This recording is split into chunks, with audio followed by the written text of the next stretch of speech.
These girls will have to cover their faces, not even be seen. They're trained to carry rifles.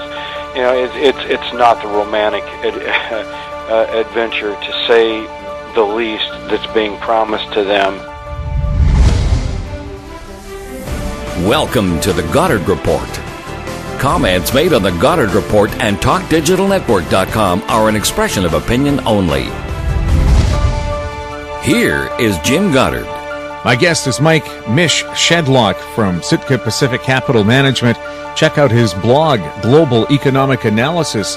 Mike, the shocking headline I saw on your blog was 14 to 16-year-old schoolgirls from France, the UK, and Germany are leaving their schools and their friends and going to join ISIS in their jihad against the rest of the world. It's pretty amazing. I mean, that's not a huge number, but 63 in France, another 60 they fear have discussed doing this and are afraid might go.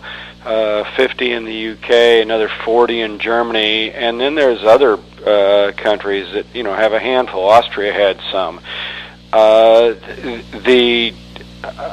These young girls are being of the Islam faith are being targeted because of their faith, and they're being told that like nirvana awaits there, that you'll be well off and taken care of, and all of this, and come join the holy war. It sounds like a romantic adventure, when really it's nothing of the like.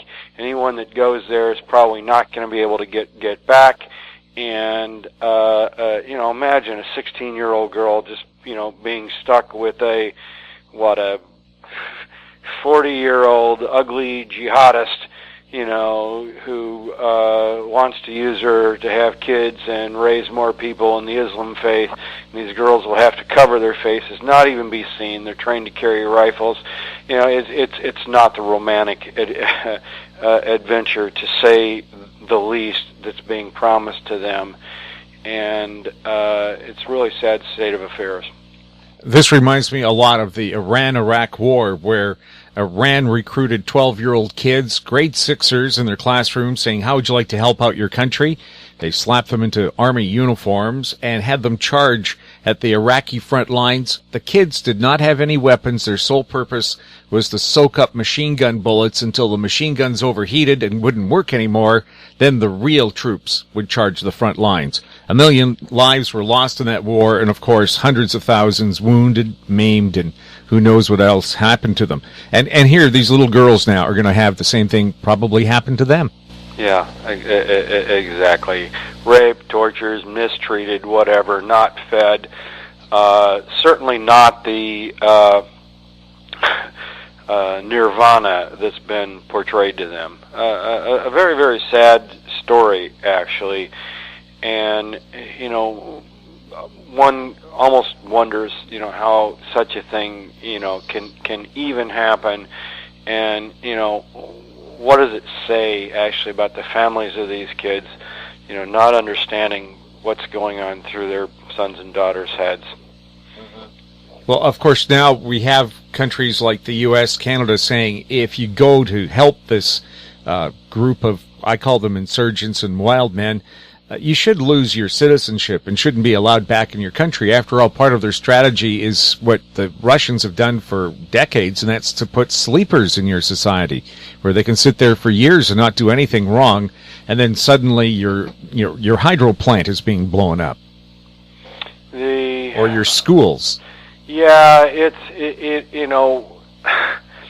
on the other hand, we've got all of this message. We need to fight them over there, or they're going to take it here kind of mentality. Actually, they're taking it here precisely because we're fighting them over there, which is what Ron Paul has said on many occasions. When you go stirring up, when you go fomenting trouble, bad things happen.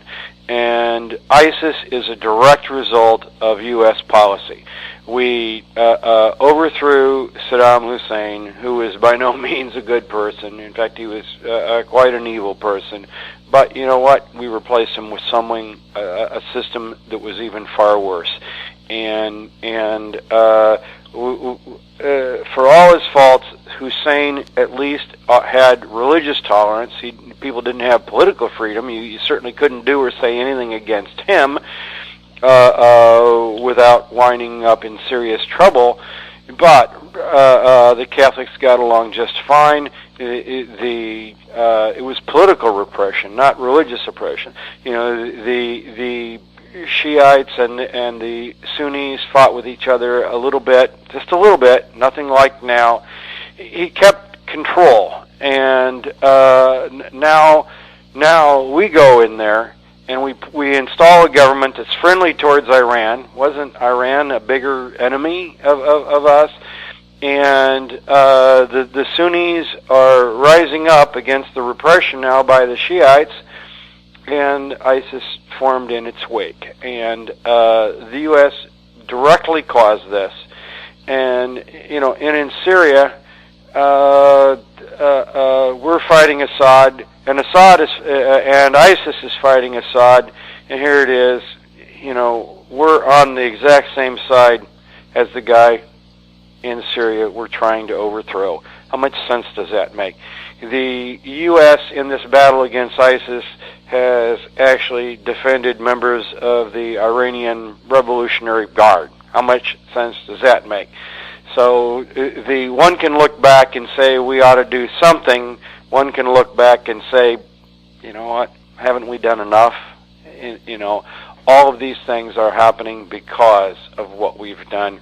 Meanwhile, in Afghanistan, I just read today that we worked out a deal to keep more troops there for longer, even though Obama promised to get them all out.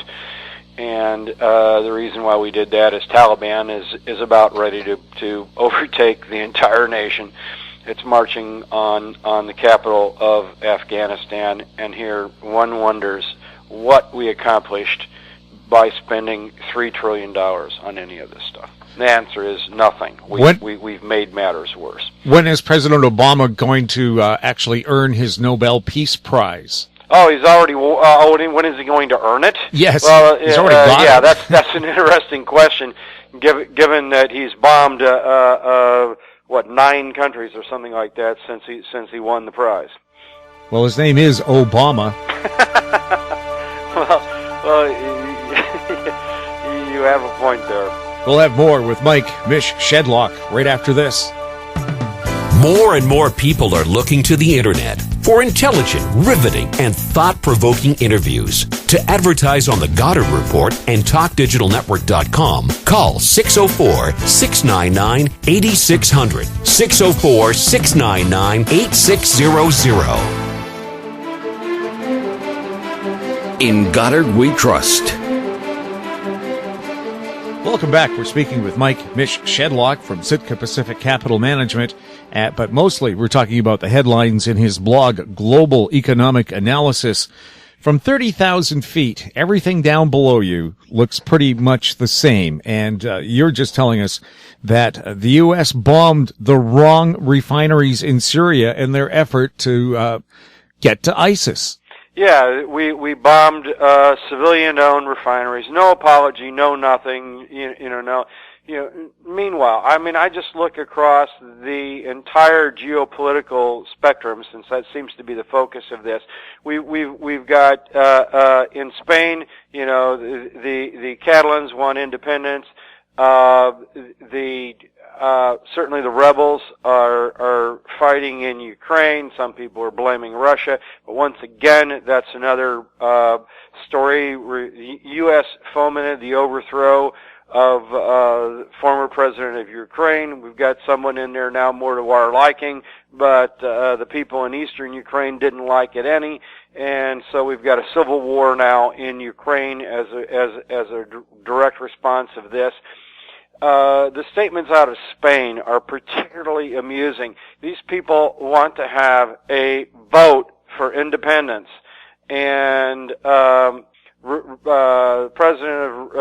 Minister of Spain, Mariano Rajoy, came out and said, he said it was a totally undemocratic process. What can possibly be more democratic than actually having a vote on something? And very, very, strange, wordings. Meanwhile, the geopolitics in France, Marine Le Pen would actually beat French President Francois Hollande in were an election to be held today. We have the rise of Beppe Grillo in Italy. We've got Eurosceptics. The AfD party got 10 to 12% of the vote in some regions of Germany in recent elections. So what does all of this say? This says that people aren't happy. And the leaders' only answer is more of the same that got them there. And in Europe, the ECB numbers just came out today. Closer and closer inching to deflation. I'm talking about price deflation here. In Spain, prices actually are negative year over year. I think they are in Italy. They're not yet in Germany. Everyone's all up in arms with this. And the problem in these places in Europe in general is not that prices are falling. The problem is they've got so much debt and so much regulation that lower interest rates won't do anything to fix the problem. Yet the only thing these central bankers know how to do is lower interest rates. So it's rather curious. The euro's fallen back down to about 126 to the U.S. dollar, and the last time it hit 120.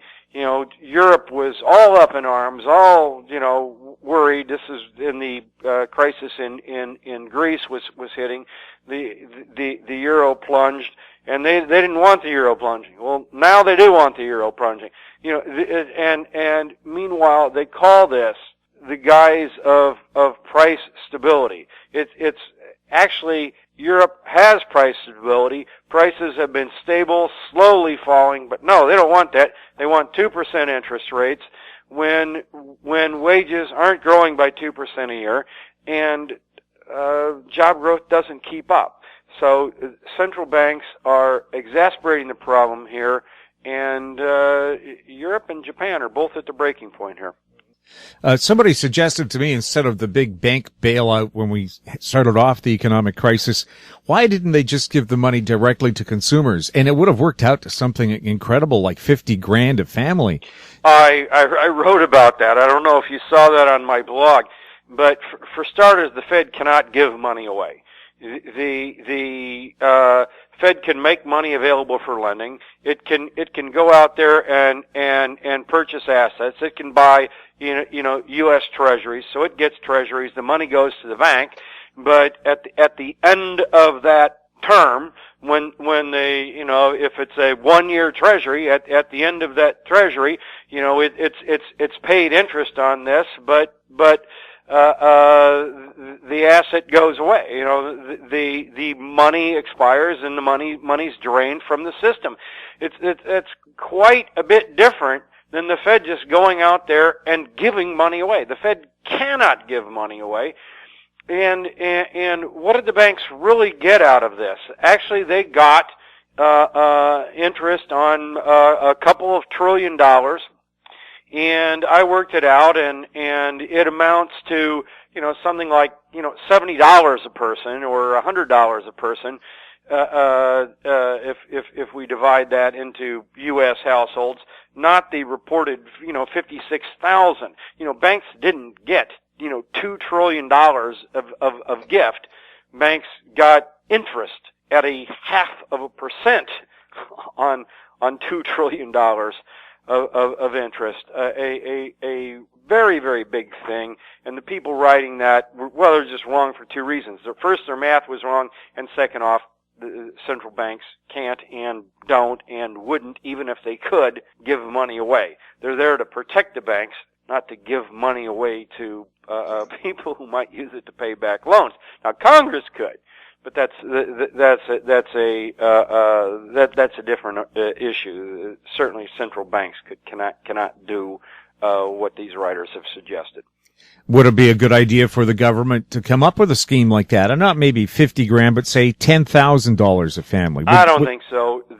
That's the proposal of Steve Keen, to have a debt jubilee, and Steve Keen's taught me a lot, but that's one of our huge differences here. First off, it doesn't fix any problems. It just papers them over.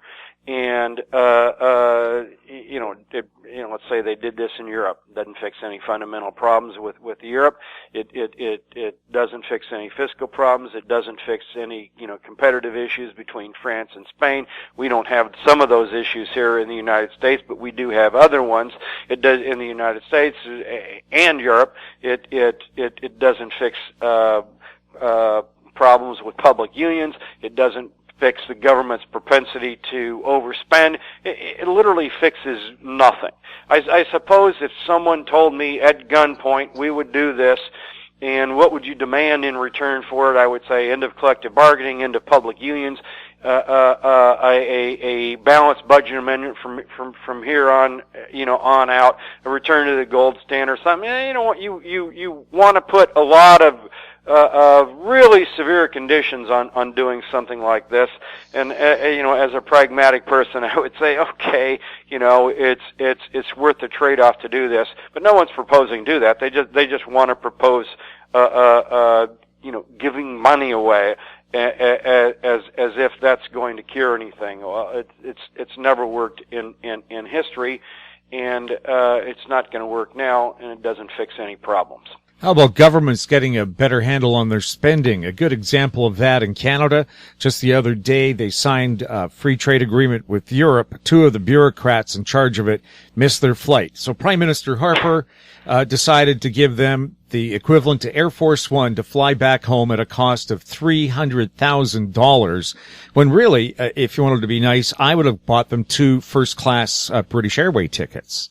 Why not? And or since they missed the flight, why shouldn't they have bought their own tickets? In the United States, we had something similar happen. Three governors from Missouri, New York, and Tennessee, I believe, flew over to Afghanistan to learn what's going on over there. What business do governors have, in Afghanistan? The answer, of course, is none. Governors don't create treaties or fight foreign wars.